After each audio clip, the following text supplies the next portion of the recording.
mfite inzozi kubona itorero rya Kristo nta matiku nta nsangano, igiterana ari kimwe, abantu bashize hamwe, abagore b'Imana bari hamwe, abagabo b'Imana bari hamwe, umukozi w'Imana wabuze minervare y'abana, abandi bose barebyeyo kwa kanaka byagenze gutya, abandi nibahite bapostinga dore ibyabaye kwa pastor runaka, uri muri postinga ibiki.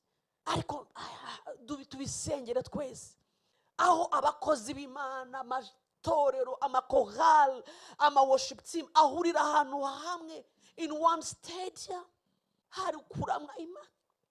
Ntabwo impanda izavuga Yesu aje ngo habanze hazamuka aba grace room, mukanya hazamuke ngo aba jubilee, mukanya hazamuke sinzi nanze kuvuga amazina yandi abandi, hazamuka nibishoboka. Ntabwo wari umwami wacu, impanda nivuga Yesu nagaragara, abo yameneye amaraso bose. Bibiliya avuga ngo n'abapfuye zavayo abapfuye bamwizeye. Aba bose turimo turabona bataha baravuza izina rye, baramwizeye, baramukoreye, tuzababonera hamwe. Nta majuru 8 ahari, tuzaba turi hamwe mu birori bimwe byabera by'abacunguwe n'amaraso y'umwana w'intama. Nta majuru 8 ngo yaba grace room n'ayabaki ntayo. Nta bakozi b'Imana bameze gutya nabo, nta babakene n'ababakire ntaryo, nta juru ry'abakize n'iry'abakomeye ntaryo. Rihari rimwe, iry'abacungujwe amaraso y'umwana w'intama, iry'abamwemeye. Aho niyo tuzagenda tukaririmba indirimbo imwe y'umwana w'intama, amajwi aramwe, tuvuga indirimbo imwe, you are holy, urera. Nta ureba hano na hariya, twambitswe umubiri mushya, umwanzi aneshwe. Iyo tuvuga kugaruka ko kubaho kw'Imana, turavuga gutsindwa k'ubwami bw'umwijima, gutandukanya abacungujwe amaraso y'umwana w'intama. Turavuga ubumwe bw'abera, turavuga ubumwe bw'abakristo, turavuga ubumwe bw'abakozi b'Imana, turavuga ubumwe bukongera tukicara ku meza amwe y'umwami, duhimbaza uwaducunguye, duhimbaza uwatubambiwe. Tuvuga Imana hagati yacu, turavuze ngo Uwiteka, bivuze ngo abanzi bari busy bashakisha utuyira tw'ubusamo. When we talk of the Lord in our midst, it means every enemy is looking for a shortcut to run away. Mushumwe mwadufasha microphones zacu na interpreter, please, thank you. Bivuze ngo umwanzi imagira gute?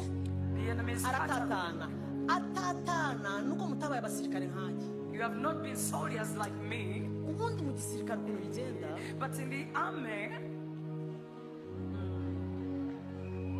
haje bigenda gute?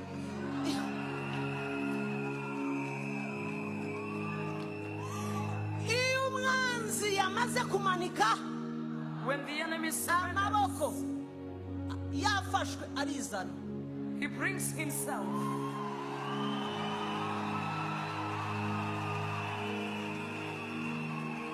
Abasivile mwumvise? Civilians, you understand? Akose nzabigisha ijambo ry'Imana, mbigisha igisirikare use. I am teaching you the language, I'm teaching you the word of God. That's how data babyita gute iyo yazamuye amaboko? Surrendering. Horeme mbwira mu Kinyarwanda nawe arayamanitse kwa They surrender. Abayemeye azaza afite amahane, they will not come struggling. They put their weapons down. Akagira gute?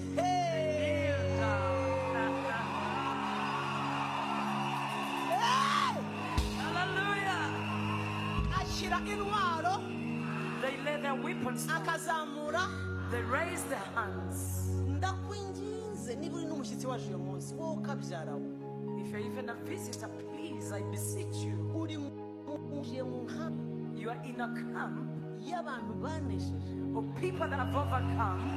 Hitufatirana natwe, just connect with them. Ngirira ukwegereye ngo yayamanitse nawe uri murareba. Tell your neighbor he has surrendered. Can you see him?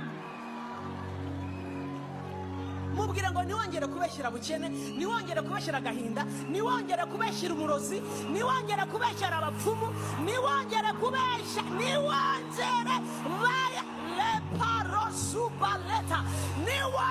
kubesha barimo baratata umva barimo barishakira inzira barimo barashaka njia panya barwaye diyare bamaze kurangiza pampa intsinzi ibendera rirahagaze narivuze ngo imiryango yacu ibonye intsinzi agakiza k'Uwiteka kari hano imbaraga z'Imana turazibona buri munsi turagendera mu buntu turabana ubuntu turabana imbabazi tugoswe n'Imana tugoswe n'intsinzi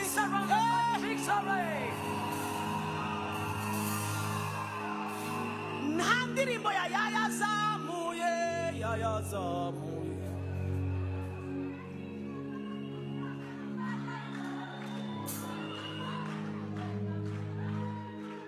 ni murakera ngo karahiye akazu ka Satani kahiye kera kararangiye. It is already burnt long time. nta ndirimbo ivuga ngo arayamanitse. Something like he has surrendered. uziyo yayamanitse nta nubwo akureba mu maso. He does not look straight into your face. abareba hasi They look down. yamahane ya bobo yarasaga mu kanya ashyira hasi akareba hasi. On the Shahano. was using, you command what to do. You say, icara sit and they sit. jama Sleep and they sleep. restroom uhawe imbaraga n'ubutware aho umurebesha arareba aho umwicaza aricara uramukandagira ku mutwe turamutegeka icyo gukora. Restroom, you have been given the power and the authority. Whatever you command him to do, he will do. When you tell him to surrender, he will. When you tell him to sleep, he will sleep. When you tell him to flee, he will flee. You have been given the Mana wamfashije bakanyumva iyo wamaze guhabwa intsinzi yayazamuye uramubwira ngo icara akagira gute Akichara, ryama akagira gute. they will sleep. iyo utamubwiye icyo gukora nawe aratangara. If you have already been given the victory, whatever